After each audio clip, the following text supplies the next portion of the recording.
Hey, welcome to Hangar Z podcast, brought to you by Vertical Helicast. This episode is recorded on location in Washington, D.C. from the U.S. Park Police Aviation Hangar as part of the Hangar Z Vertical Valor Road Tour. We felt this is a great episode released on Independence Day, the 4th of July, 2024, which is a federal holiday in the United States commemorating the Declaration of Independence, which was ratified by the Second Continental Congress on July 4th, 1776, establishing the United States of America. Jack Schonely, Brent Bundy from Vertical Valor Magazine, and I were invited into the U.S. Park Police Aviation Hangar to see firsthand the good work they're doing as they protect the U.S. Capitol and its surrounding areas. We had the privilege of talking to and flying with the Assistant Commander of the Aviation Unit, Sgt Tim Ryan, and Chief Pilot Ryan Evasick. Sgt Tim Ryan began his career with the United States Park Police in 2004. After 3 years as a patrol officer, he transitioned to the Aviation Unit in 2008. Sgt Ryan has held multiple roles within the unit, including Rescue Technician, Chief Rescue Technician, and currently the Assistant Commander. His extensive training includes qualifications as a National Registry Paramedic, Tactical Medic, and expertise in swiftwater rescue and high and low angle technical rescue. Originally from New Hampshire, Sgt Ryan now resides in Maryland with his family. Sgt Ryan Evasick is the Chief Pilot for the U.S. Park Police, with 21 years of law enforcement experience and flying for the U.S. Park Police since 2013. Sgt Evasick holds commercial helicopter, certified flight instructor, and CFII ratings. His family include his wife, who is a mental health clinician for the Virginia Department of Corrections, his son, a former U.S. Marine, and 2 beloved grandchildren. Look out for photos, videos, and an article by Brent Bundy highlighting the U.S. Park Police on vertical.com and the Vertical YouTube page. We're excited to dive into their experiences, insights, and the incredible work they do with the U.S. Park Police Aviation Unit. So let's get started and welcome Sgt Tim Ryan and Sgt Ryan Evasick to the Hangar Z podcast. Thank you to our sponsors, Bell, Collins Aerospace, and Precision Aviation Group. Welcome to the Hangar Z podcast, brought to you by Vertical Helicasts. The Hangar Z podcast is the first and only podcast dedicated to promoting and exploring the personnel and equipment behind the missions in public safety aviation. Join your host, John Gray, Jeff Ratkovich, and Jack Schonely. Still southbound, skidding to a stop. Stand by here. Looks like you're getting ready to bail. Heads up, guys, bailing. Okay, the guy, he's running through the house, jumping the fence, through the shotgun, through something out. Grabbing the shotgun. Don't go over that fence. Don't go over that fence. Grab the shotgun again. He is armed. Stay there. Hold your position. 4 on the stop. You're in custody. Good advising code 4 on the stop. Welcome to the Hangar Z podcast. I'm your host, Jack Schonely.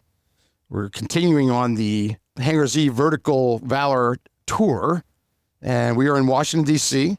We've come across the river from D.C. Metro Aviation, where we talked with them and learned a little bit about their operation. Now we're across the river at U.S. Park Police Aviation Unit, and we're upstairs in the Eagle's Nest at their hangar, which is we're going to get into. It's been here a long time, and we're joined by John Gray, the creator of the Hangar Z podcast. John, Howdy. We're back. It wasn't not too much of a pause from across the river. I'll tell you what, I'll be brief here, but that was probably the most spectacular flight I've ever had in my career. You know, flying in Southern California, we have a lot of coastal transitions that are absolutely beautiful. Flying over some neat landmarks, but nothing touches that. Yeah. But thank you guys. Glad you enjoyed it. Yeah. What John's talking about. We just went up with our guests for a flight around Washington, D.C. It's the most unique flying area maybe on the planet in a lot of ways. We're going to talk about that a little bit, but it was beautiful, informative, and really fantastic. John's not kidding. It's just incredible. We're joined by Assistant Commander Sgt Tim Ryan. Welcome, Tim. Thank you. Good afternoon. And Chief Pilot Sgt Ryan Evasick. Glad to be here. Thank you. Ryan, thank you for flying, and Tim joined us in the left seat, and that was great. Tim, thanks for everything you did helping us set this up. Of course, happy to do it. Well, we're thrilled to be here. You can't come to DC without coming here. This is, and I would venture to say that there's a lot of even law enforcement and aviation people that don't really know what you do. They hear U.S. Park Police. Well, it's just amazing the amount of work you do. I've known it for years, and we're gonna talk about some of that. So before we get to that, it's important that we get to know our guests a little bit and have our listeners learn about you a little bit. So, Tim, let's start with you. Why don't you tell us where you grew up, how you progressed to law enforcement, and how you ended up here at the Eagle's Nest? All right. So I kind of grew up in a bunch of different places, but primarily New England. I was born just outside of Boston, and I count Canterbury, New Hampshire as my hometown, so shout out to Canterbury. Yeah. So we've been down in the D.C. area. My wife and I moved down here in 1999 and kind of randomly got involved with volunteer fire and rescue. Became a master firefighter, paramedic there. And several of my colleagues there were park police officers. So I started talking to them, got interested in the job a little bit. I signed on in 2004. I did 3 years in patrol, District 1 in the downtown area, and then came over to the aviation unit in 2008. So I spent 4 years as a rescue tech, another 7 as the chief rescue technician, and then I've been the assistant commander for the last 5 years or so. Nice. Did you have any idea that you were going to end up in the aviation unit here? Was that something that was on your radar? So I knew it was a possibility because I already had my paramedic license. What I tell people, though, is I really came on because I wanted to jump out of cars and chase bad guys. Yeah. But it didn't pan out quite that way. This job opened up, and there weren't a lot of promotion opportunities or specialized assignments available at the time. So when this opened up, I jumped on it, and I've been incredibly grateful that I did. It's been a great experience. Ryan, tell us about yourself. Kind of along the same lines as Tim. I was a military brat. My dad was a Marine, so bounced around the country. Ended up out of college hanging on with DEA. I was a special agent for some years. Started being the observer in the aircraft, on missions and stuff like that, and said, hey, I grew up watching too much Magnum PI. Wanted to be a TC chopper. So I got my ratings. I ended up resigning from DEA. Flew contract work out in California. Was loving it until my wife looked at me and said, hey, you have 6 years of federal retirement on the books. What are you going to do about it? Well, I guess I'll go get a real job now. I knew about park police because I went to high school in this area. Yeah. And hired on with park police. I actually ended up being in the San Francisco office for 4 years on patrol. And then a pilot slot opened up back here, and they knew of my ratings out there. Right. So back we came, and that was 2013, and been here ever since. What kind of flying jobs were you doing when you first started out? Crop dusting, cherry drying, all the almond flights out in the Central Valley of California. Yeah. Marijuana eradication, just a whole gamut of stuff. Yeah. Firefighting here and there. And like I said, my wife, I was having fun. Oh, yeah. The wife looks at you and said, retirement. Yeah. Okay. And benefits. Okay. Back in the day, you're doing cherry drying. Could you picture yourself flying in the nation's capital in one of the most epic platforms that we have? Yeah. No, I was like everybody else on the civilian side, you learn the Robinsons, right? And then flying the MD-500s and the Rangers out there in California. You don't think about it, and then all of a sudden you're back here and faced with the controls of a medium twin, and they said, hey, it's yours, go patrol. Okay. It's funny when I think about the early part of my career, I'm like, they gave me a gun and a police car. I get to do this. This is amazing. You pinch yourself and you're like, man, I tricked somebody to let me do this. and then you fast forward to aviation, you do the same thing, right? Your first flight, you're like, who's letting me do this? Right. Where's the camera? This is crazy, right? That's exactly it. I think about it all the time. I'm sitting there flying, whether I'm teamed up with Tim or, my normal partner who's on vacation this week. It's like, we're getting paid to do this. Oh, yeah. John says that all the time. It's my favorite thing. I mean, really, it truly is phenomenal that we get to fly around and see what we see, and we get paid to do that. It's insane. Absolutely. Yeah, because we've all, I'm sure, have had jobs that paid the bills, but weren't exactly the most glamorous of stuff. Yeah. Wow. Well, tell us about U.S. Park Police as a unit. How many personnel, airframes, equipment, and missions? Kind of like an overview of what U.S. Park Police does and what you do it with. Okay. So starting with the equipment, we have 3 helicopters right now, 2 Bell 412s, and then our third helicopter is a Bell 206. We use that primarily for training, but it also serves as a backup. So if one of the bigger ones goes down, we can still use it to do almost all the same missions that we do. For personnel, we have a commander, an assistant commander. Right now we have 4 pilots and 6 rescue technicians. Okay. And the rescue technicians, they have a wide array of duties, don't they? Talk about what a rescue tech means at U.S. Park Police. So first and foremost, we're all law enforcement officers. So their primary goal is supporting our officers on the street, making sure they have everything they need to do their job safely and effectively. But our rescue techs have a wide variety of training and certifications. They're all nationally registered paramedics. They're all tactical medics. They've all been trained in swift water rescue as well as high angle and low angle rescue and a few other things. Yeah, they're called upon to do really anything that needs to be done. Yeah. And in this area, it could be anything. You never know what you're going to face day to day. Yeah. And they're the ones that are running the hoists, Yes. on hoist rescues. Is it possible they could end up over a pursuit and work that side of things as well? Well, yeah, and that's probably one of the most interesting things about this job is your mission can transition. So we could be running a vehicle pursuit, which turns into a medevac. And so then you're at the hospital. Then on the way back, you get the call for something up on the river. So now you're transitioning to hoist.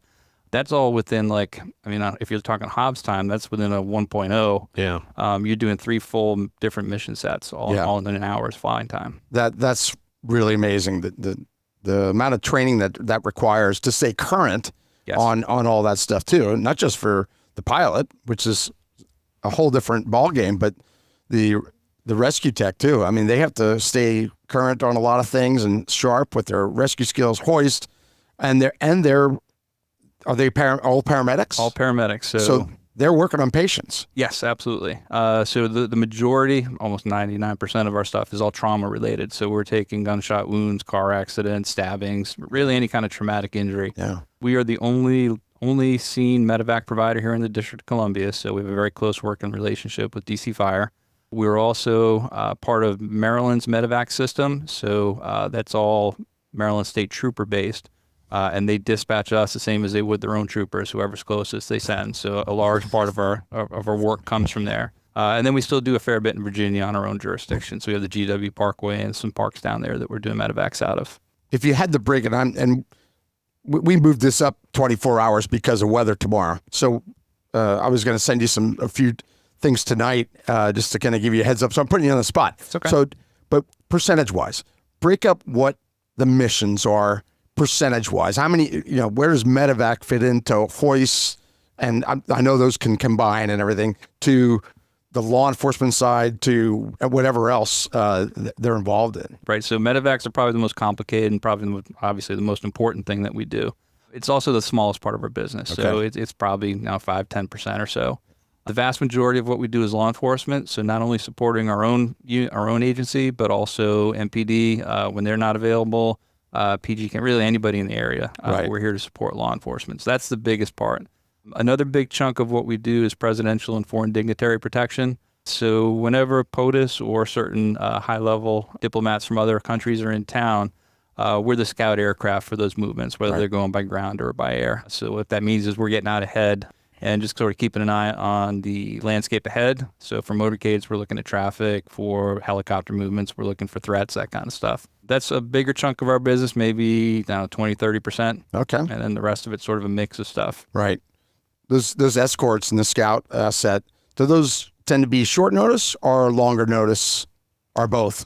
It's both. So generally, he's the president, so they've got a plan for him. So we do have some lead notice, but also that plan can change on a dime. So we try to be as flexible as we can in supporting that particular mission. I remember watching a video of President Obama with the news crew was with him. They said, "Hey, you want Five Guys?" And they went to Five Guys. I don't remember who it was with, but I remember thinking about you guys and going, "Wow. Hey, launch. We're going to Five Guys." It just seemed funny. That's why I asked. Sometimes it could be short notice, but sometimes Right. Yeah. Very good. From the pilot side, tell us about this 412 EP. I call it the Ford F-150 of the air. That's good. It's not the fastest. It's not the prettiest. It can't lift the most. It's an even keel of what we do because, like Tim said, our mission set can be anything. If we were doing totally medevacs, we'd want something smoother, more, better set up for, IC training and stuff like that. But we can do anything. So it's a utility helicopter set up for police missions, which has medevac capability. And we carry all the gear all the time. Right. We don't have to come back here to change it out. If we need a hoist, we got the hoist equipment ready to go, the basket, the strops, the whole 9 yards. Same with the medevac side or police mission. And I have, like Tim said, I've done out to Shenandoah to do a hoist, dropped the patient off at Fairfax Hospital, took off from Fairfax, and the radio goes, "Hey, we need you in Great Falls for another hoist." And up we go and do that one. And coming back, one of our patrol guys gets in a chase. So we're literally, you land after that and you go, the low fuel light does work. I love the helicopter. Yeah. It's like I said, it's F-150 of the air, and my wife smiles at me when I say that. It's so versatile. We talked about this Yeah. at Piney Flats yesterday when we flew, and with Alan, one of their Bell pilots there, and said this is one of the most versatile aircraft there is. Yeah. I mean, it really can do so many things, And it is. and because it's- you do so many things, it's perfect for you. Exactly. And even though it's a big Huey-based helicopter, it's maneuverable as all when we need it to be. Yeah. Well, we saw that firsthand on our flight. Yeah, that was awesome going up there. But you go up to, that was Great Falls. That was Great Falls. Yep. Great Falls. It's, while we're talking about it, it's 14 miles from the base here? Straight line, 14 miles. And I mean, you're over monuments and the Capitol, and all of a sudden, whammo, you are out. It looks like you're out in the middle of nowhere. And it feels like it. Yeah. And there's this beautiful rapids on this very narrow canyon. It's gorgeous, but you end up there a lot because of that, because of the amount of recreation and kayaking and boating and all sorts of things. Yep. Tell us about that Great Falls area and how that relates to this unit. It's our bread and butter during the summer, basically. On the flight, you heard Tim say that, whenever there's a rescue on the river, Montgomery County, which is the Maryland side, Fairfax County, which is the Virginia side, and us are all dispatched for these rescues. So we're constantly with Montgomery County. We train with them for the hoists, the whole 9 yards. So we go up there and give overwatch, as needed.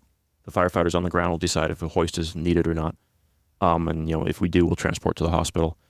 It's 14 miles, and it's some of the most difficult hiking compared to the Rockies. Yeah. And people go, "Oh, it's 14 miles. Yeah, I could show up with flip flops and a bottle of water on a 110-degree day in the summer." And guess what? They're going to get to meet you guys. Yeah, exactly.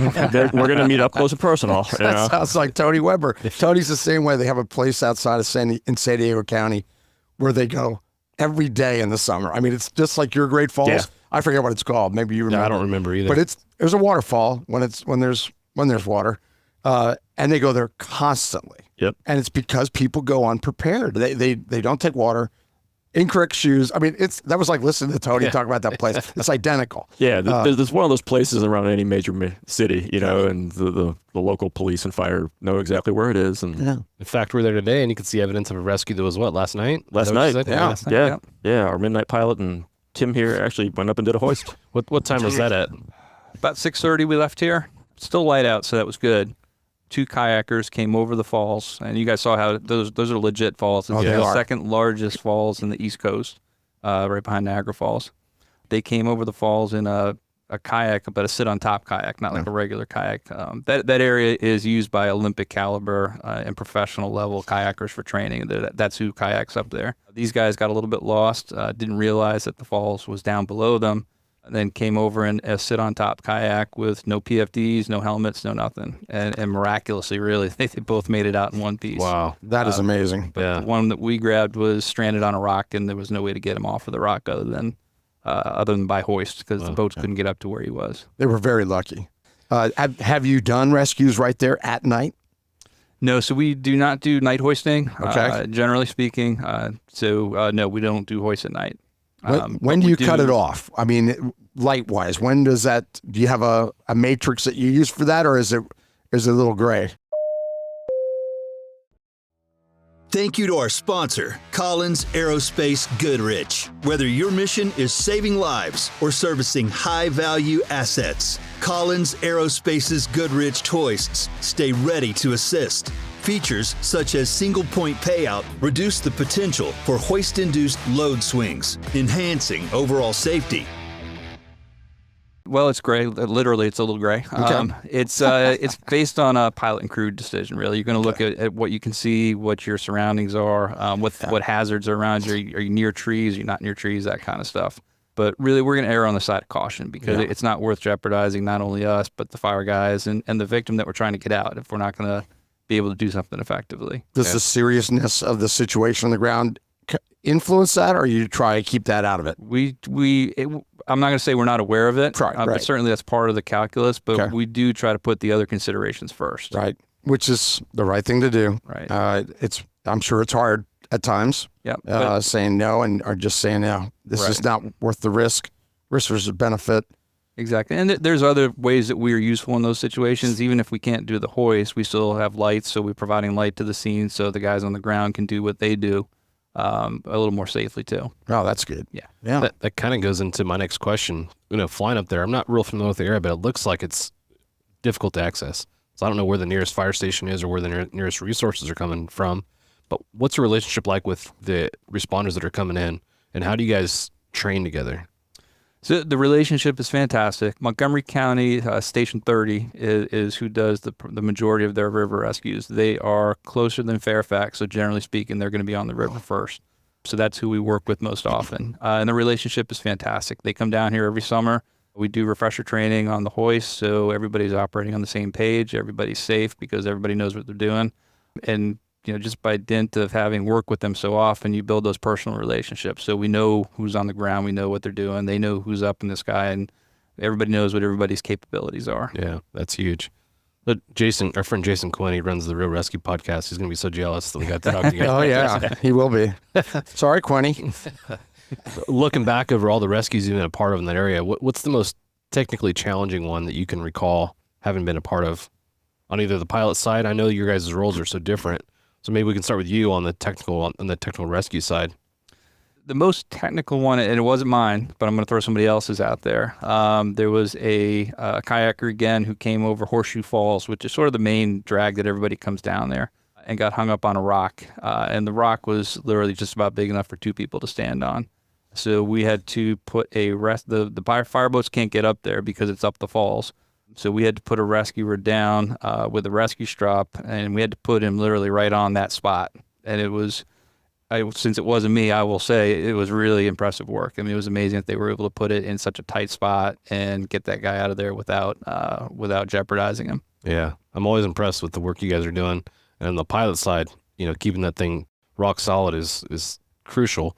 And looking in there, there's not a whole lot of room for error. You talk about your operations there? We train to be aggressive but safe. And as you saw, whether it be Great Falls or even out at Shenandoah, and my toughest one was out at Shenandoah, and I'll get to that in a second, but it's not odd for us to be in a hover doing the hoist and the rotor disc is 20 feet from the cliff, so it's that, whole life, versus reward type of thing. But for me, it was a hoist out in Shenandoah. A lady had been riding in the mountains on her horse. The horse got spooked, bucked her. She went down a sheer cliff. The horse rolled over her down the sheer cliff. Oh, geez. The horse survived, walked into the stables a day or two later, but she was broken up, and the only way to get in there was for me to point my nose into the hill, but that meant I had a 10-knot tailwind in the hover, and, it's a 2-day hike out for medical personnel. So RT and I at the time talked about it, and a couple of test runs, and realized. And at that point, we actually had picked up a ranger from Shenandoah National Park who we worked with, and we put him down on the hoist to take care of the ground stuff. But so that was my pucker factor. Yeah, that's the hardest one. Jeez. I mean, they all get you going. They all, right. You fly away from it going, okay, well, that was fun, Yeah. Or I have this saying, I was rusty on panic. But, we definitely weigh it. Like Tim said, we are aware of the situation on the ground because we got the report. Right. But I've been out at Shenandoah many times where I've tried to do a hoist, and, the winds are coming over and pushing me down into the valley. And we get on the radio and say, we can't do it. Sorry. Right. Yeah. We've tried 5 times. We can't do it, guys. We're really sorry. When you said test runs, what does that mean? Do you come in a little higher and kind of ease in the next time lower and then go to the spot you're going to be at? Try different, how can I face? What can my heading be to get the least amount of wind interference, Gotcha. and maintain the power levels of the helicopter, while also allowing the RT on the side of the helicopter to still have access to the hoist cable and everything down on the side. Right. Because our hoist is on the right side, as you saw. So me hovering with the mountain on the left does us no good if I can't get close enough. Yeah. So it's a constant juggling act. Crew-wise, it's always funny because, like Tim was saying, the RTs are the masters in the air. They and the way we look at it is 2 to go, 1 to say no. Mm-hmm. And I may be the pilot in command of the aircraft, but my RT is in command of the mission. Right. So I'm basically the bus driver. He goes fly here, and Yep. then he does everything once we get there, and then he says fly to the hospital, and I fly to the hospital. Yeah. So it's a good working relationship, and all the crews here, even though we have set schedules and set partners we work with, we've all worked with each other over the years. So like today, I'm teamed up with Tim. I'm usually not teamed up with Tim. My normal partner's on leave, but he and I have worked for years together. So we get in the helicopter and it's old hat and off we go. When you say normal partners, is that pretty common where you stay with somebody most of the time? Yeah. In the unit? Yes. So our schedules are pretty much set. So you do wind up with whoever's your sort of counterpart on your schedule. That's who your partner's going to be.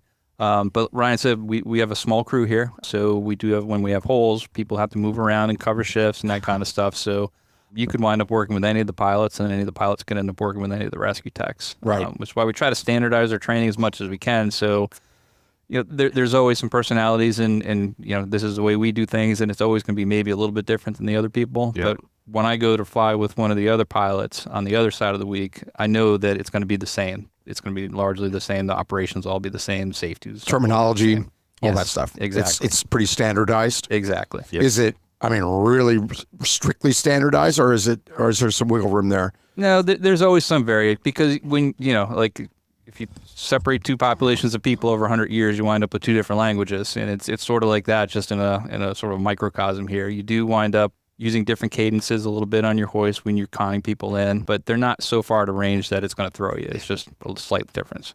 Going back to what you're talking about earlier with mutual aid, if you're dealing with an incident and you've got a very critical patient that needs more than just you, are you bringing fire personnel on board to help with that patient, and what's that look like? Yeah, so any high priority patient, like a priority 1 patient who's got life-threatening injuries, if we don't have 2 rescue techs flying that day, which generally we don't, although we have some overlap occasionally, we're going to pick somebody off from the ground. So we're going to take the charge medic who's already been taking care of the patient. So that kind of does 2 things for us. It not only brings on an extra pair of hands, but you're bringing on the person who already knows everything about this patient, who's had this patient right from the start. So they know all the interventions they've done. They know all the meds that they've given. And when it's time to get to the hospital, they can provide all that additional information that might otherwise get lost in transition. If we need to go with one provider, then we're capable of doing that as well. Cool. One of the things that I love about this particular unit that you're both a part of is you have a rich history. We talked about some of it across the river with Kevin Chittick, because his dad was involved in some of that history in the very, very beginning. And then Kevin was here for a long time. So I know about that history from coming here a few times over the years, but I want to touch on some key events and get your comments and your point of view and your perspective on a few that most people will know. And let's start with January 13th, 82, Air Florida. Tell our listeners about the role of U.S. Park Police Aviation that day, and some of the interesting parts of that they may not know. Can't do it by memory because I was 13 at the time. The crew on duty was Don Usher and Gene Windsor. That's right. I'm sorry. I forgot his name. Sorry, Jane. Sorry, Gene. They were on duty. They heard the call come out. It was, you can tell by the weather, and obviously what caused the incident was freezing rain and just terrible weather. They made a determination, and they ran it by their chain of command, that they were going to respond, even though they didn't meet the weather minimums that day. They thought that the risk was worth the potential reward of going. So they lifted from the hangar. They followed the highway out here, which was called the Southeast Expressway at the time. It's 695 and 395 now. But they literally followed the taillights. So they got low enough to see the taillights on the highway, and they folled it to where they knew it ended up, which is where the incident was. And that was 14th Street Bridge? Yes. The 14th Street Bridge. 14th Street Bridge. If you are knocking around the internet and you Google Don Usher, and he does an amazing recitation of what they did that day, obviously because he knows all the details. He really lays out exactly what they were doing and what their thought process was. They got on scene, and they obviously realized the enormity of what they'd encountered. At that point, I think they were still just a handful of people that were above water. What they did, basically, this was before hoist, so they weren't hoisting anybody. They had a fixed line, which had a literal like a life ring at the bottom, and Don flew the helicopter, and Gene stood in the back, and they brought that life ring rescue everybody that they could reach. And I think, don't quote me, I believe the total was 5 people that they were able to pull out of the river. Wow. Simply by dropping that line and dragging people as best they could. It was really improvising with the equipment that they had to meet the incident that they were given.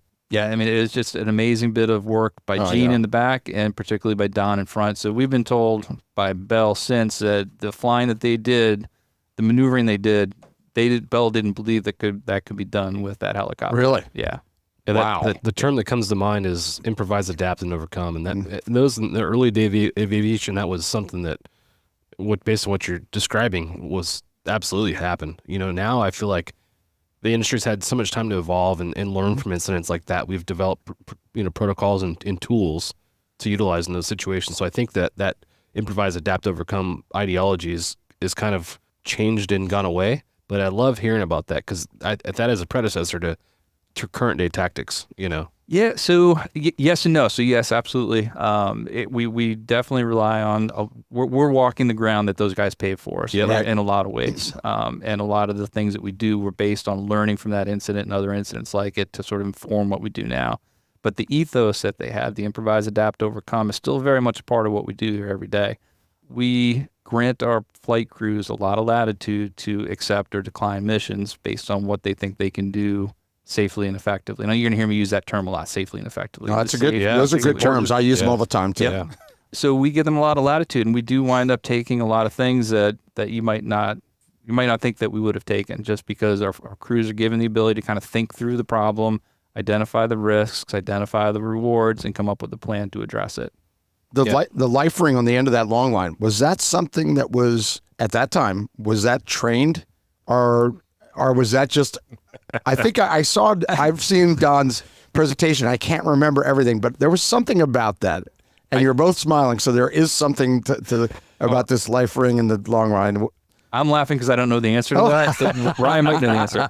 I'm laughing because yes and no. Okay. It was I've talked with Don Usher. Yes. And it was one of those things that they had kind of thought about it in the past, but not really put it to practice. And, hey, maybe we could do this, et cetera, et cetera. All right. But, without hearing straight from Gene, I'm probably going to go out on a limb here and say Gene probably just sat in the back of the helicopter and said, okay, what do I have? And here we go. Yeah. I think I remember that being it that way because I remember going, wow, this was hasty.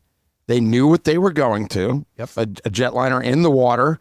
And, I just remember Don talking about that at some point and going, they really improvised. Yeah. And because they improvised and had the courage to go and they knew what they had, they took extraordinary risks. We would all agree. That was extraordinary to risk. But risk versus benefit, you have an airliner in the water and there's people that might have survived that and did and wouldn't have if they hadn't gone. Right. I mean, that's I've never heard anybody say, oh, yeah, those 5 would have made it. No, they wouldn't have. I mean, everybody's seen the video. They weren't swimming to the shore. Yeah. They were really in a debilitated state. They couldn't see because of the fuel in their eye. I mean, it's chilling to watch that video. I'm sure that it's extra chilling for you guys because you fly over it and you know the people and it's your unit. But that's why we're bringing it up. It's just part of your history and amazing. Anything else about Air Florida that pops in your head? Bell is proud to sponsor Vertical Helicasts and their vision to hold meaningful mission, safety, and best practice conversations in the helicopter industry. The lessons learned from these conversations will undoubtedly shape the future of both new and veteran helicopter operators. No, Tim covered it all, but the one thing that I got to do was the actual aircraft that was used in the Air Florida crash is hanging in the National Law Enforcement Museum here in D.C. So when the museum was putting that display together and putting the aircraft up, we actually had the aircraft here at the Eagle's Nest for a while they were waiting to install it. But they came to us at some point and wanted to recreate the flight path that Don had done when he took off from here in a blinding snowstorm, no less. Yeah. And so I got to recreate that flight in the 412, of course, but, take off from the nest and, you guys saw it from the air. And, the buildings are a little taller and, the roads are a little more crowded, but the route was still there. And, when he took off from here, left turn over the river, hit the South Cap Street Bridge, and he knew I can follow that South Cap north, to the freeway. Yeah. Hit the crosstown freeway, made a left turn, and the entire time he's just reading road signs to see where he is. And then, as he says it, miraculously, he got to the river and it cleared up, and they were able to do what they have to do. It was IFR. I follow roads. I follow roads, yeah. Okay. Yeah. So it was kind of, it was humbling to recreate that flight, Did you wait for a snowstorm? No. I'm just checking. Though at the time, with him being the assistant commander, I did look at him and said, if you want me to historically recreate it, I would have to get rather low. And with the buildings being a bit taller, that might cause some issue right now. But Can you say how low they were? He was probably about 40 feet above the road when he was flying. Just what I remember too. Yeah. From him. I was nowhere near that. Because like I said, the buildings have changed and popped up. Better not have been. I have video proof I was not. Well, that's an amazing event that almost everybody has probably seen at some point. On anniversaries of it, it'll come up on the news, and to this day, and just amazing. Those people owe a lot to U.S. Park Police Aviation. Yeah. Their survival truly depended on the courage of a crew and improvising that day. I know I'm going out of order, but we'll do just how I wrote them down. Let's talk about the Navy Yard. You weren't 13 for the Navy Yard, Tim. No, I was a fully grown adult by then. And you were involved in that, the Navy Yard, which you're going to tell us about where it is and some of the unique things about that as it relates to this unit. Yeah, so the Navy Yard is literally right across the river from us. If we look out the windows right now, you can see the building that was affected. We responded. I don't know how they got the call initially. I was off duty at the time, but they got the call that there was a shooting going on at the Navy Yard. What year is this? Ooh, probably 2013. 2013. Yeah. So they lifted and responded over. They wound up hoisting, I think, 4 people off the roof of the building. So one critically injured, Jen Bennett, had been shot point blank with a shotgun. She'd encountered the shooter in the hallway as they were trying to evacuate. So she was the first to go, obviously. They scooped her up, and rather than waste any time, they flew to the hospital with her still in the basket. So we just brought her up to the level of the helicopter. Sergeant Burchell and Sergeant Tolson were both the crew that day. Brought her to MedStar, and very fortunately, she survived. She had lost a lot of blood at that point, and we believe that the ability to get her out of there quickly, ground transport for her wouldn't have been an option. With all the responding units coming in, just getting to an ambulance and that ambulance getting out wouldn't have been an option. Oh yeah, so It was traffic jam down there. I remember watching that live. There was police cars as far as you could see. Yep, that would have been really tough. Even without that. Just the general traffic in the area, I would imagine would be difficult within that golden hour. Right. Right. And that's honestly, not to get off track, but that's why DC Fire uses us for their medevacs. Sure. The majority of our medevacs from DC are coming from this side of the river because it takes so long to get to the trauma centers. Yeah. The shooter was encountered by one of our ground officers, and our ground officer was the one who eventually was able to eliminate the shooter. I'm not sure which would be the best word to use, but stop the shooter. Stop them, sure. So once that happened, we moved into a clearing mode. While that was happening, I was home. So I got out of the shower and checked my phone, was looking at the news and saw that was going on. So I jumped in my car. I live in Silver Spring, which is a relatively close drive here. And got here about the time as Jonathan Lindley, who was one of our pilots at the time, had done the same thing and came in from his home in Virginia. So we were able to get Eagle 3 up. There was a report of a second possible shooter at Joint Base Anacostia Bowling, which is right next door. So we loaded up Eagle 3 and flew down for that. That wound up not being a second shooter. So we breathed a sigh of relief, and then we're reassigned back to the Navy Yard. So what we did was support the SWAT teams as they cleared all the buildings and the parking garages in particular. So it was some pretty impressive flying by Sergeant Lindley. We were down in between the buildings looking into the parking garage, and we were pointing out people who were sitting in their cars so the SWAT guys would know who was there and where they were going to encounter folks. Outstanding.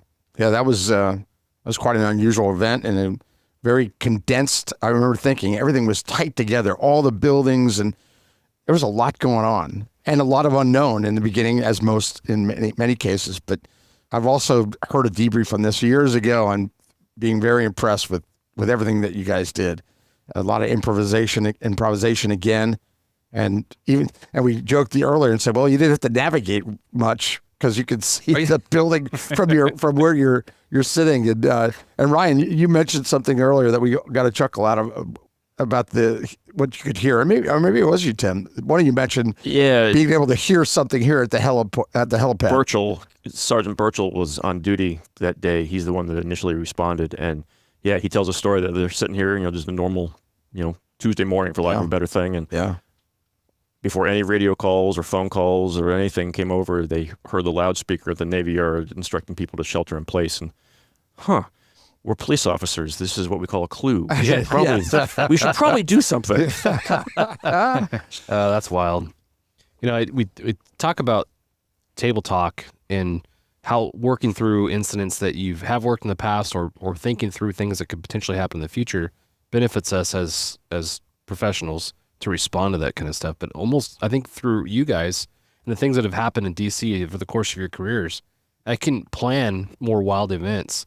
No. But going to some of the table talk ideas, do you guys have an opportunity to sit down and kind of pre-plan or work through some of these things that could potentially happen? Because I look at all the risks and possibilities that could take place here, and it's endless. So we do actually. There's a lot of planning that goes on with our partner agencies. Obviously, when we respond to these things, we're not responding alone. There are dozens of agencies that we're working with to address whatever issues happening. So there's a lot of planning that goes into place. There is a lot of deconfliction. Obviously, if there's a major event in the district, there's going to be a lot of helicopters flying in the area, not all with the same mission. So we do spend a lot of time deconflicting, talking about who's going to come in where, who's going to land in which spot. So there is a lot of planning and coordination that goes on, not only in the building here amongst our crews to kind of figure out who's going to be doing what and how would we handle this if this pops up. What are we going to be thinking about? What are our priorities going to be? But also collaborating with our partner agencies, like I said, coming up with a plan that works for everybody, not just for one agency. Yeah. It sounds like a version of the Chili Fly-In for LAPD. Yeah. It's not the Chili Fly-In is an event that LAPD hosts every year, and the intent behind it is an emergency preparedness event. And just what you just said, learning how to coordinate and cooperate with all the agencies in the area is important because there's a lot, So there are a lot of big events. So anytime there's a major event, the inaugurations, State of the Union, 4th of July, any big event that's happening, we generally meet with all the agencies that are involved. There's so much value that goes into training through some of those things. When you talk about a training or even a briefing for the inauguration or whatever, in my mind, I'm like, man, you must have a stadium that you've got to go to in order to seat all the folks that have a stake in that operation. So literally, yes. It's not quite a stadium, but some of the military bases have large rooms like armories and things like that are perfectly suited to that. So for a lot of these events, you'll go and it will be packed with people from all different agencies, all different uniforms. And particularly, so I do the medical planning for the 4th of July, obviously with another group, but I usually wind up presenting that because it's a Park Service event. And you have to stand out in the middle of that armory on a giant floor-sized map, and you have to explain exactly what you're doing and why you're doing it, looking at, colonels, generals, admirals, chiefs of police, chiefs of fire departments. And it's a heady thing to look at an audience and realize like who you're speaking to. Yeah. And intimidating as well. I think a lot of those big incidents, one of the challenges that I always saw was comms. You have all these different agencies, federal, local, state, every agency you could think of. You've got to figure out a way to communicate with everybody. And that's one of the challenges that I saw. And you guys, I feel like that's magnified by 1,000. Do you have advice for folks that find themselves in a position where they've got a lot of agencies that they're working with and looking for a comm plan? Yeah, it's from the aircraft side of it, we all have our own frequencies. We're talking to tower, of course, and we're talking air to air. But then, everybody has a downlink frequency they're using and, a mesh radio network frequency they're using. And will this interfere with this? And so literally the term we use is RF wars. Before a big, event, everybody who's going to be doing anything on that day turns everything on that they're going to have and everybody will see if any frequencies are being, interfered with. Mm-hmm. I don't do that. Luckily, my normal partner, Sergeant Demjanovich does, and God bless him for doing it, because it's way over my head. But yeah, he calls it RF wars, radio frequency wars. Yeah. And we're going to go out and try to screw everything up so we don't screw it up on the day. Yeah. That's actually a great idea. It's really smart. Do you guys have a local mutual aid frequency that you can utilize for these types of things? We have about 30. Yeah. Wow. Yeah. That doesn't surprise me because of the mass numbers of people that come to these events. 4th of July, I think of that all the time.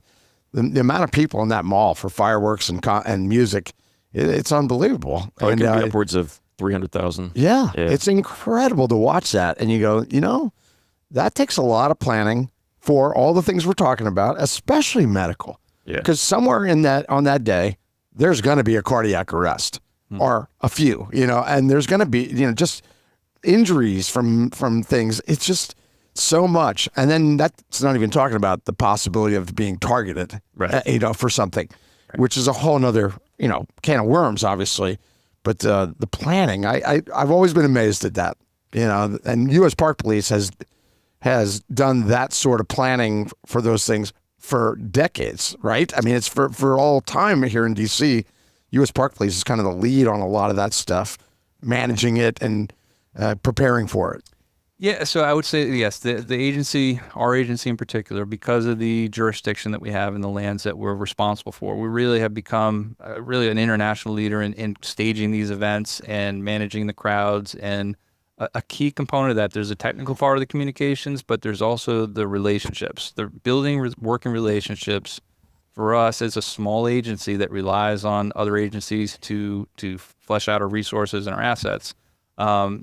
Building those relationships is really the lifeblood of what we do. Mm-hmm. And that is something that we do very effectively because it's an agency ethos that we need the people around us to be able to be effective. And in a lot of cases, they need us to be effective. Mm-hmm. So really working those relationships is very important to us. I love hearing that. Oh, Sorry yeah. to interrupt. No, That's please my go. thing. I've always felt networking is one of the most important parts to career development. Not selfishly, but look, based on what you just said, you don't want the moment you need to be a partner with somebody to be the first time you're meeting them. Very much so. Yeah, because things get lost in translation, and so I love the fact that you guys, you called it your ethos, and I think that's great. I think a lot of people miss the boat when it comes to realizing how important it is to network. So these national conferences that we go to every year, while not every year you go there, you're a part of education and training. Every year you go there, you are a part of networking. Mm-hmm. And that's really important. So I love that you guys are doing that. And it shows on the aviation side because we work so closely with MPD. We work so closely with their aviation section, Maryland State Aviation, Fairfax County Aviation, all the PG County, all these different aviation assets, Virginia State Police. That if we're down for maintenance, we can call up Fairfax and say, hey, can you cover medical calls on the east side of the city for us? Sure, they'll do it. And vice versa. Maryland Trooper goes down for maintenance. Hey, you guys are up for, Trooper 2 based at Andrews or whatever. An example of that was the Navy Yard. Our guys were airborne, calling out to Fairfax County, hey, can you come over and take up, basically, air commander? And they did. They showed up, picked up an orbit, and, took control of the situation from the air. Maryland State sent helicopters up, and the 11th Street Bridge right out here over the window, there were 3 Maryland Trooper helicopters landed on the bridge ready to go for medevac as needed. So the working with the agencies around here so much, whether it be the aviation guys or the ground guys or whoever, we can all just plug and play. We all, hey, we need somebody to go with Maryland State. Cool, I'm in. Here we go. In Southern California, during wildfire season, we have air attack. Right. And air attack is they're tasked with coordinating all the movements of all the air assets.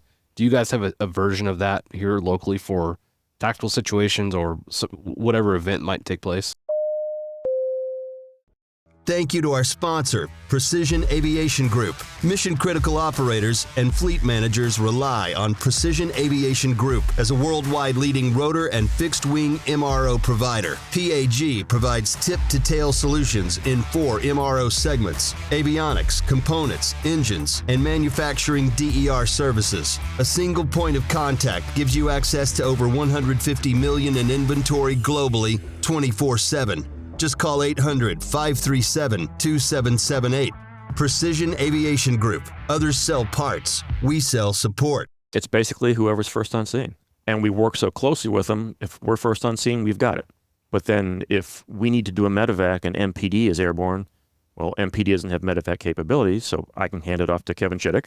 Say, hey, Kevin, become air boss, and we'll do the medevacs, and we can just plug and play as needed around here. Cool. Because we work so closely for such a long time with these guys that it's easy to switch roles back and forth. I remember seeing the helicopters on the bridge. Yeah. I remember that from the Naval Yard, where the whoever was covering it panned out, and they show that bridge, and there's multiple helicopters sitting there, and I'm like, wow. That was an amazing. They are ready. Yeah. You know, if this is a mass casualty event, which it could have been, they are prepared way ahead of what most jurisdictions even dream about. Yeah, and that was one thing. I was impressed by that. Yeah, and you know, Sergeant Burchell, who was part of that day, you know, he had a flair for saying it in such a way that you went, yeah, that is true.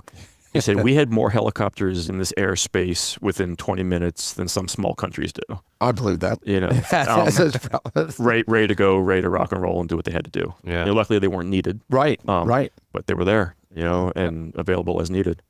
Are there big room debriefs after these events? Sometimes depends on the mission, depends on the incident. If there certainly was for Navy Yard. Sure.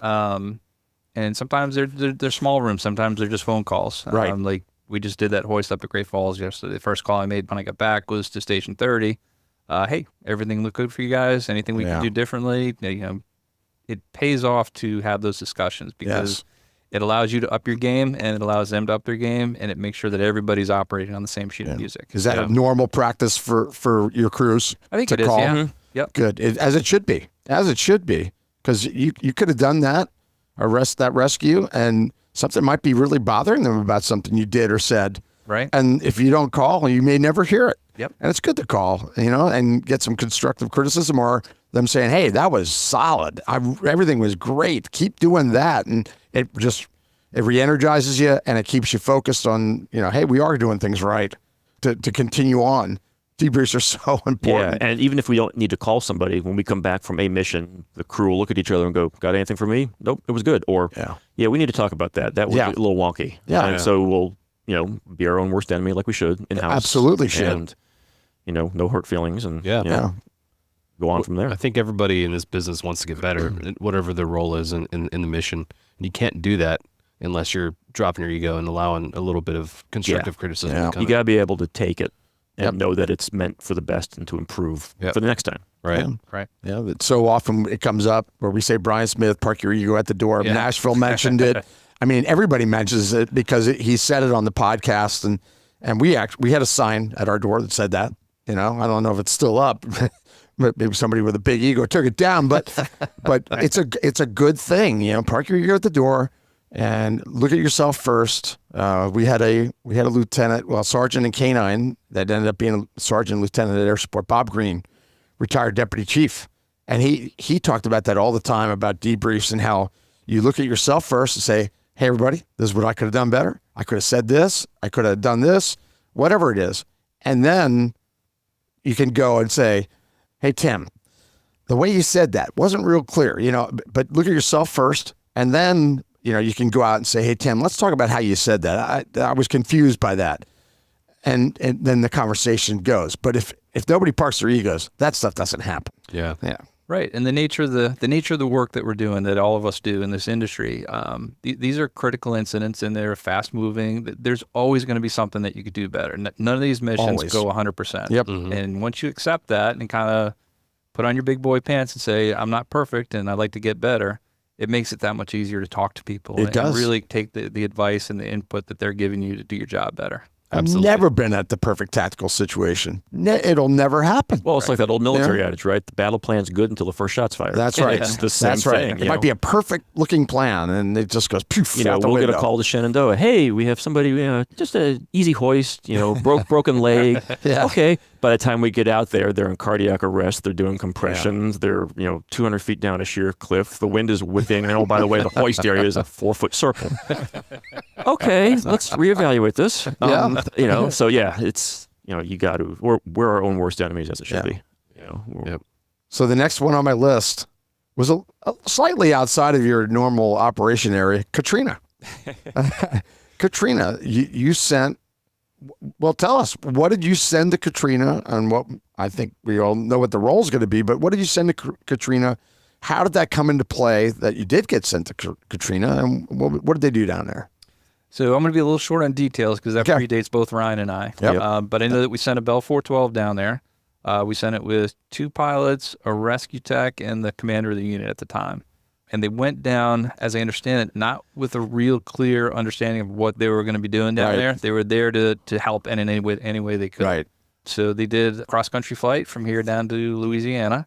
When they got there, they were assigned to a helibase, and they spent most of their time doing a lot of recon, moving people around, assisting with incident command type stuff, getting commanders aerial views of what they were looking at, just to make it a little bit easier for people to make decisions and sort of put plans into place. Right. How long were they down there? Do you know? I think a couple weeks. Wow, that's real. That's a long time for your call. They had some underwear with them. It was definitely a planned thing. Yeah. But one of the pilots who went down, Keaton, Wright, who's no longer with the unit, the way we think of the unit too, and the reason they got sent down was, yes, we're U.S. Park Police. Well, that means we're under National Park Service, which means we're under Department of Interior. But guess what? If the Secretary of Interior wants to send us to Montana to count elk, we're going to Montana to count elk. And that was one of those times. All the Department of Interior lands down there, the Secretary's like, get down there, get me eyes on, and help out if you can. So the crews went down. Yeah. Well, if you ever get sent to Montana for elk, let us know. And we've got friends up there that can give you some good restaurant suggestions. And go ahead, Josh. Well, when I was young, I worked for the U.S. Forest Service as a firefighter, and being part of the federal government, also Department of the Agriculture. Yep. We we call it a war bag at the time. It was a bag. We had 21 days worth of clothing with us ready to go because we could be sent on a strike team anywhere in the U.S. and I guess theoretically anywhere in the world. But looking at you guys, you have a very similar situation working for a federal agency where they could send you anywhere, anytime. Do you have a situation that could arise where they're asking you to go to an unknown location, like day of type thing, and you got to have a war bag ready? Yes. Half of that. Yeah. So the situation could arise. I don't think most of us have a war bag ready to go. Yeah. So we did a similar mission up in New York when Superstorm Sandy hit up there. We sent a helicopter up, do largely the same stuff, doing damage assessment and transport. And you got to kind of figure out when you get up there, how am I going to feed myself? Where am I going to? They did have lodging available, so it wasn't like we were homeless. The guys that went up there were homeless. But there is a lot of thinking on your feet. You got to figure out, we're operating in a different area, so we got to get familiar with the airspace quickly. We got to know where our refueling options are. We got to know where we're flying. I went up for the second phase of that, and we flew laps around the Statue of Liberty. And where we used to fly in this area, where everything is very well coordinated, everything's very well controlled, and it is up there as well, but it's not obvious the way that it is here. So we were flying laps around the Statue of Liberty with like 5 other aircraft, and it was terrifying because you're just not used to to that kind of flying. Yeah. It's funny that you said, how are we going to eat? You think about that. You're going to a hurricane zone. All the businesses are either wiped out or closed. So you might get there and, hey, I got the Snickers bar, and you have to think about that. Most people don't have to think about that sort of thing, but MREs are your friend. Oh, yes. No doubt. And that might be one of your assignments, go take the helicopter, fly 100 miles out, find some food, and bring it back. Yeah. That's amazing that could come to that. Last but not least, of some of the highlights, let's talk about the most somber of all these, September 11th, and what happened here in D.C. with the Pentagon. And your unit again was called upon to go not very far, but to be a very important part of that day, mission-wise. Tell us about September 11th and the role of U.S. Park Police Aviation. None of us were here at that point. Or Tim and I were here at that point. But, the stories, again, Sergeant Burchell, always, forever at the forefront. The man had a career that he probably did not want. To be in the wrong place at the right time. Yeah. He said that morning, they knew about the attacks in New York. And there were Department of Defense medics here at the nest doing some training. When the plane hit the Pentagon, they heard the boom. They start looking. They see the smoke. Okay, time to go to work. So they launched one of the 412s, Eagle 1, immediately with whoever they could pack into it and launched it. They configured Eagle 2 with a mass casualty kit again, headed on over. Unfortunately, the number of medevacs was not what they expected. It was, all KIA. So they took up, security positions. And at that point, the airspace around the nation is being cleared out, for lack of a better word. The smoke, one of those unknown story type things is the way Burchell says it is he's flying around and the smoke from the fire at the Pentagon is heading down towards Reagan National Airport, and it's choking out the tower. And the tower controllers come over, Eagle One, Washington Tower, we are abandoning the tower. The airspace is yours. Oh, and the way Burchell said it is he's, put the most manly voice on and responded, okay. And got to work and did what they had to do. Yeah. But, our motor officers were the first on scene after the crash. And, when we were flying today, I showed you guys the memorial. Yes. You can see the flight path, and, there's that memorial outside the Pentagon for all killed there. Yeah. So what did they end up doing? Since there wasn't a mass casualty, what did they end up doing? Basically, airspace security. Yeah. Once it was realized that, okay, the situation's over, and now it's time to start, cleaning up and fixing things, they just became airspace security and doing patrols. And from that point forward, the unit would end up doing terrorism checks along the rivers and the bridges and the monuments. The guys back then said we had both birds in the air for, 12 hours a day, constantly flying, just checking. Right. And that's how it worked. And then, as just like the rest of the world, it calmed down eventually. But we still, on our mission sheets, when we go off for a flight, one of the check boxes is terrorism check, for the local area. Yeah. And many people saw that day after the Pentagon got hit, and the media is now here in addition to Manhattan. Many people saw U.S. Park Police helicopters going in and out of there from right outside the building. And I remember watching that too and going, wow, you guys are involved in everything. Yeah, there's a picture of, and it's kind of hard to find, but you can look for it.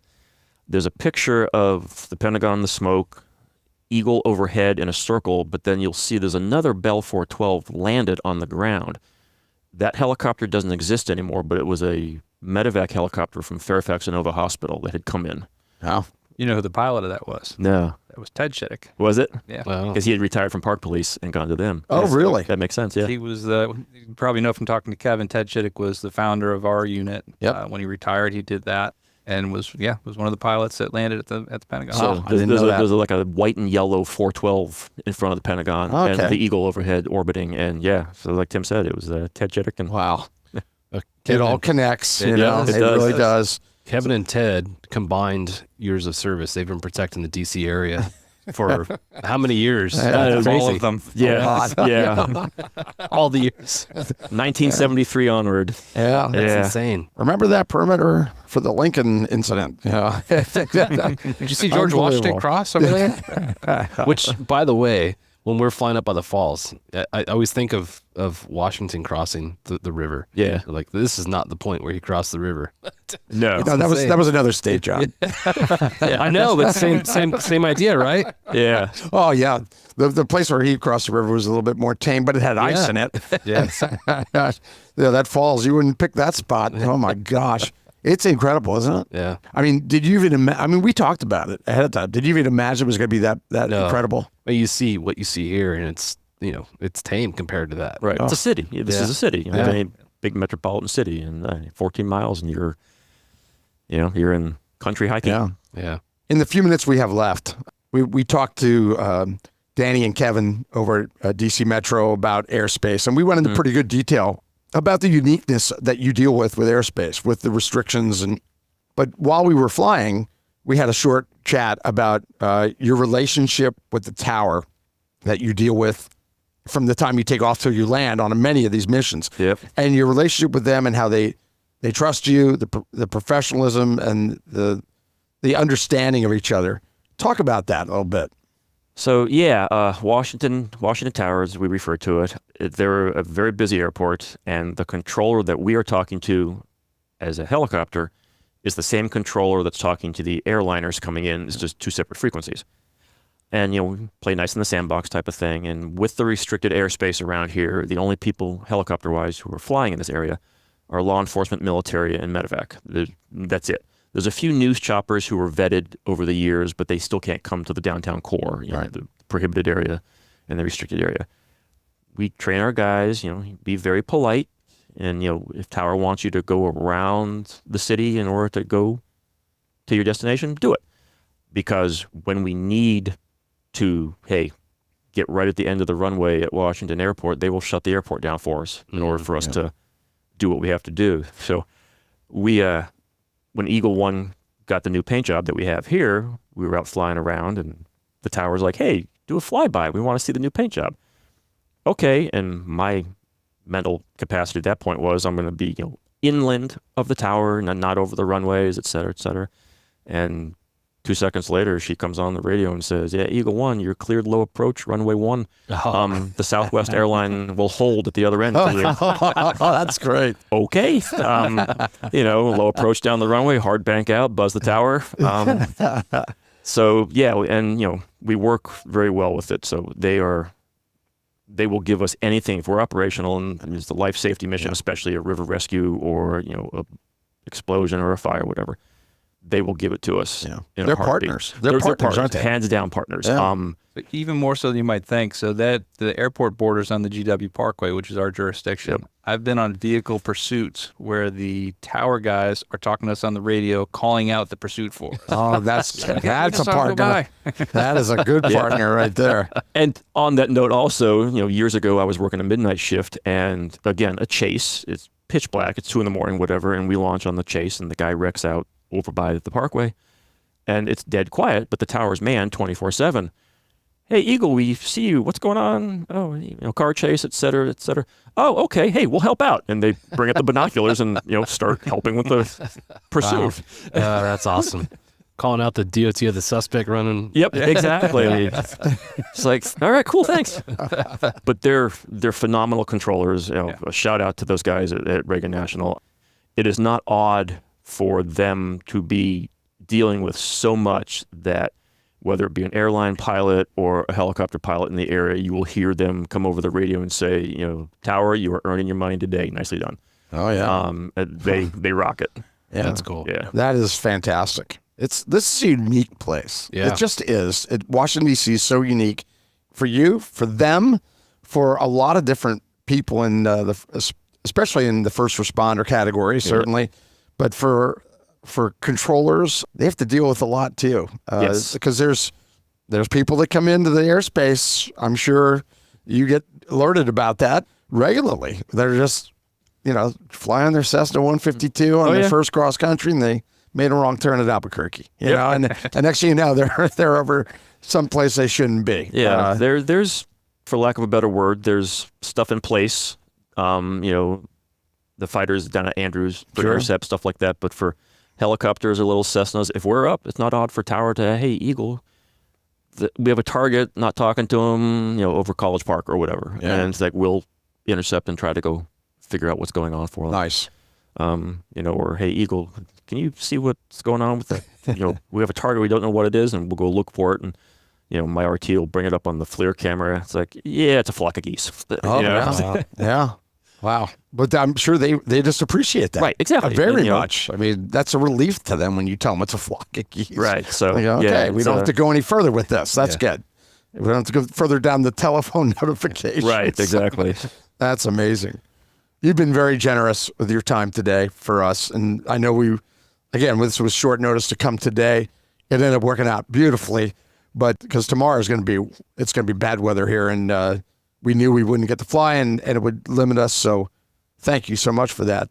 Jumping in and saying, come on over. It didn't hurt that we had Chittick helping make the call from across the river.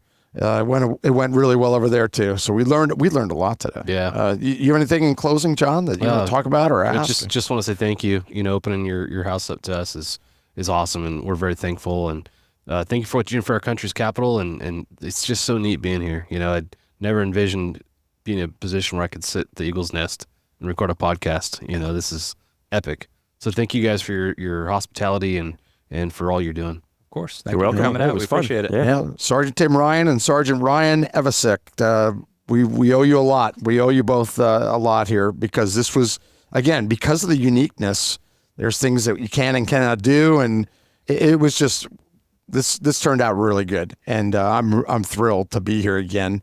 And we knew, it was funny because when Tim and I were texting back and forth, at one point, Tim said, "Hey, we're really honored you to include us." And I'm like, I wrote back and said, "How could we come to DC and not include you?" I mean, because of this unit and because of the history. And again, maybe many don't know, but now they know more about how much you're involved in everyday life here in DC with the medevacs, the rescues, the hoists, and the people that you know, those people last night, in that river. If you're not there, that could have been a lot worse. Sure. And you guys save lives regularly. So thank you for having us to the Eagle's Nest. Thank you for the flight. And we're honored to be here. Believe me, we are honored to be here. Our pleasure. Yeah, thank you. Great.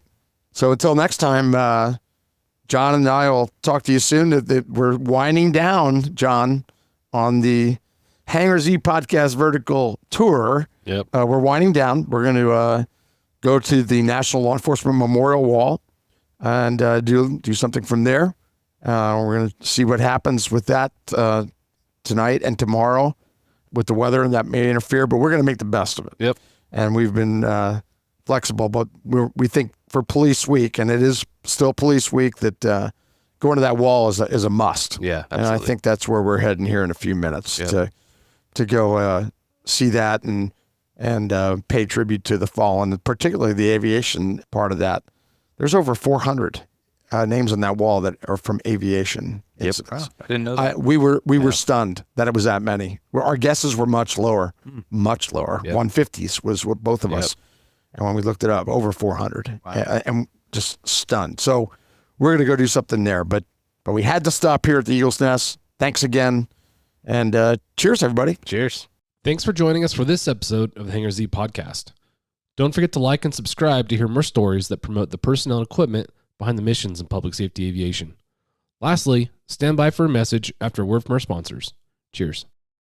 Bell is proud to sponsor Vertical Helicasts and their vision to hold meaningful mission, safety, and best practice conversations in the helicopter industry.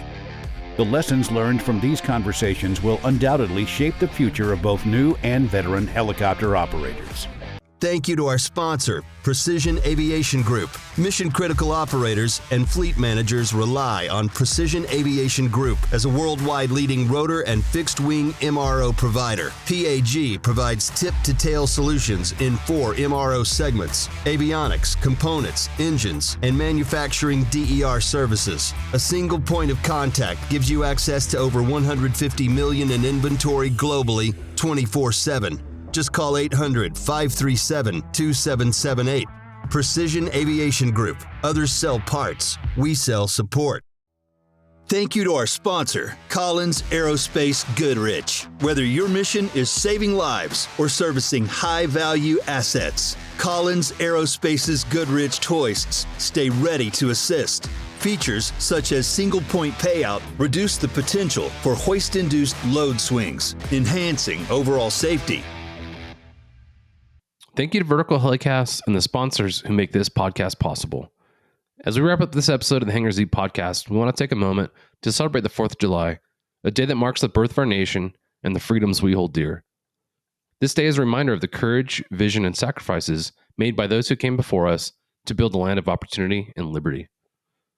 On this special day, let's honor the brave men and women in uniform who continue to protect our freedoms both at home and abroad.